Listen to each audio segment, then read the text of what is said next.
nacvičiť ich, aby mali náuky, aby mali vodítka, tieto psíky. A otázka bola, že ako to docieliť. Dá sa to cez nejaké presadenie legislatívy, pomoc policajtov.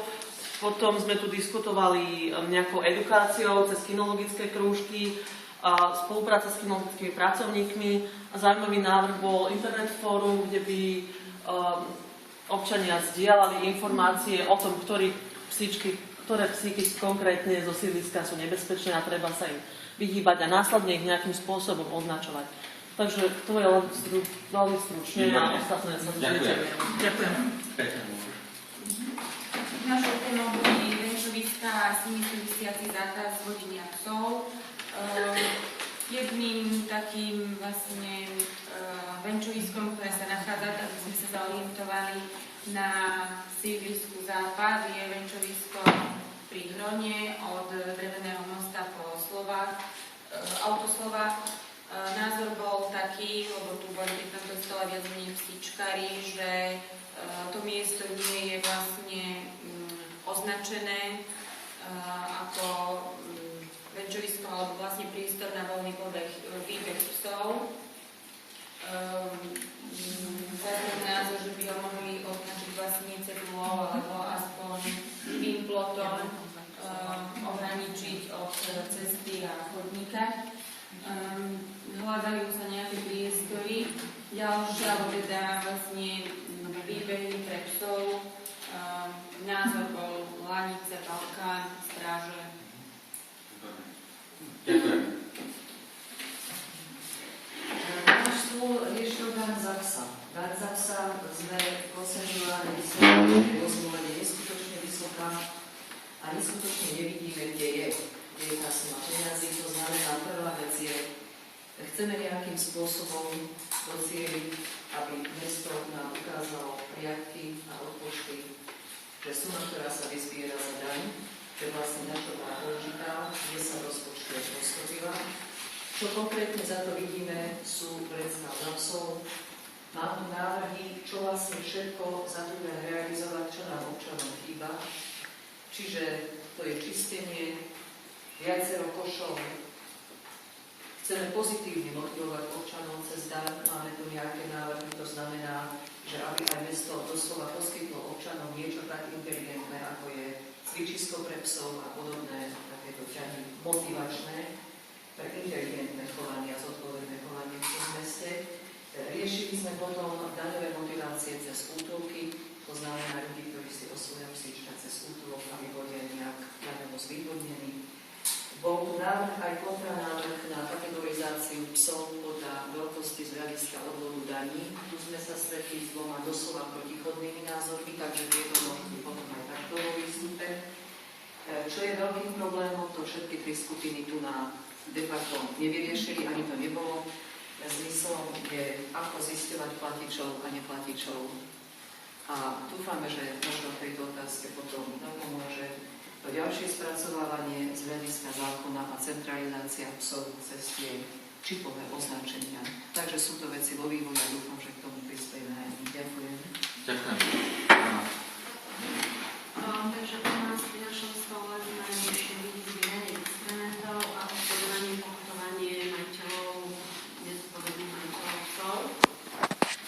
V podstate to boli také návrhy, čo sa týka umiestňovania košov, aby tieto koše boli viac menej situované v prístoroch, kde je predpoklad venčenia psov. Čiže a samozrejme viacej umiestnených košov, nielen 1-2 koše na sídlisku, ako to je napríklad na Podborovej.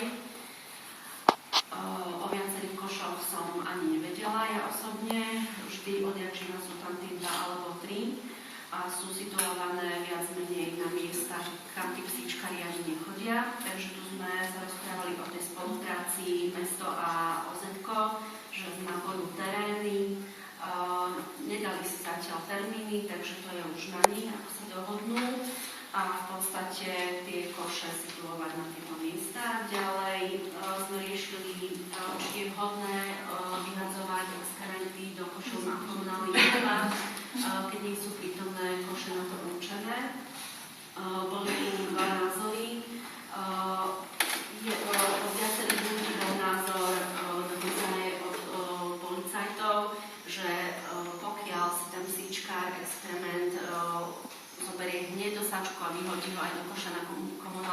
odpad, tak tento odpad nie je toxický a v podstate môže byť vyhodený aj do tohoto koša. Potom bol názor, že odpad je vysokotoxický. Argumentované to bolo tým, že v podstate je vysokotoxický len v prípade, že na ňu pôsobia poveternostné vplyvy a podobne. Návrh bol teda taký, že pokiaľ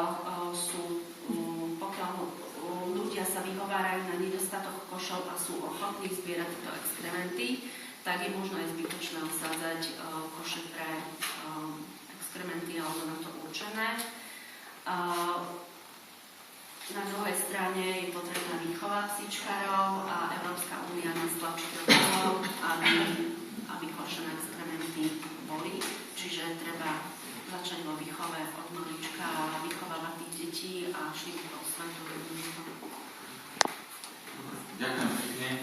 Možno ešte ja posledná téma, ktorú sme dneska tu diskutovali, vlastne bola edukácia v školských predškolských zariadeniach a vlastne kanisterapia áno alebo nie a možnosti vlastne použitia v edukačných procesoch a my sme vlastne mali skôr také shodné názory, dá sa povedať, že aj tá prvá postava, ktorá tu sedela, že boli väčšinou pedagógovia, špeciálni pedagógovia, riaditelia predškolských školských zariadení a práve všetci do jedného povedali, že ozaj vidia veľkú potrebu v tom, že aby sa začala pôsobiť vlastne edukačno v školách, dokonca vravali pán veterinár, že od 3-4 rokoch vlastne veku deťom, že už to má význam začať s tou edukáciou vlastne v tých zariadeniach. Povedali sme, že sa dá napríklad aj cez školský klub detí, cez družiny, ale taktiež napríklad, že navrhnúť základným školám, aby oformili taký krúžok, dá sa povedať vlastne, ktorý by sa venoval tejto problematike, len tomu, ale taktiež, že by sme možno urobili taký workshop, alebo neviem, ako to nazvať, kde by sme pozvali vlastne všetkých učiteľov, pedagógov, vlastne aj zo základných škôl, aj z materských škôl, vlastne zo Zvolena, kde by sme potom urobili také základné prvky vlastne edukačné, kde by potom boli prítomní ľudia z veterinárnej správy, veterinári, naprosto ľudia, ktorí by poučili tých učiteľov, lebo taktiež mi povedali, že učitelia tiež majú vlastne právo jeden konkrétny vlastne počet hodín sami vybrať z témy, ktorým sa budú venovať vlastne v rámci vyučovania a že potom by bolo dobre, keby tí učitelia využili napríklad v rámci ktorých konkrétnych predmetov na toto, ale taktiež sme povedali, že určite by bolo veľmi dobre robiť aj také veľké verejné stretnutia, možno ku konkrétnemu dňu, ja neviem, či to ten zeme, ten rodičov pri takýchto, vlastne kde by boli aj rodičia, to znamená, že nie len edukatívno tlačiť na deti, ale naprosto aj na tých rodičov, za pomoci teda aj pedagógov, ktorým sme dali aspoň základné vedomosti a na druhej strane vlastne možno aj takých, ja by som to nazvala tak špecializovaných tímoch, ktorí by boli z dobrovoľníkov, z ráznych občianskych združení, veterinárov a tak ďalej, vlastne ktorí by boli poučení a ktorí by vedeli týmto deťom vysvetliť dôležitosť vlastne disciplíny, čo sa tej problematike týka. Taktiež padol výborný návrh, že možno urobiť taký krátky dokumentárny film alebo taký hraní naprosto, ktorý by sa potom ukazoval v tých zariadeniach, kde by bolo presne ukázané, čo sa má, čo sa nemá, čo je pozitívne, čo je negatívne, naprosto po prípade, že nájsť sponzorov, že urobiť také plagáty, kde by deti sami vyzývali, teda zahambili tých dospelých a tých svojich rodičov, aby oni vychovávali, že k tej disciplíny. Takže toto je zhruba názory. Ďakujem. Na záver ja len poďakujem občianskej iniciatíve Zvolen Západ, ktorá pripravila toto stretnutie, pripravila o spolupráci s občianskym združením Psíčkari Zvolen. Ospravedlňujem, ak som to povedal nepresne ten názov. Vám ďakujem za účasť, ďakujem za pomoc jednotlivým moderátorom pri stole, ďakujeme za nápady. A teda sledujte webovú stránku, aby ste vedeli, ako sa táto iniciatíva vyvíja ďalej. Ako hovorím, nie je toto záver diskusie, toto bol prvý krok k hľadaniu riešení. Ďakujem. Ja ešte chcem poďakovať.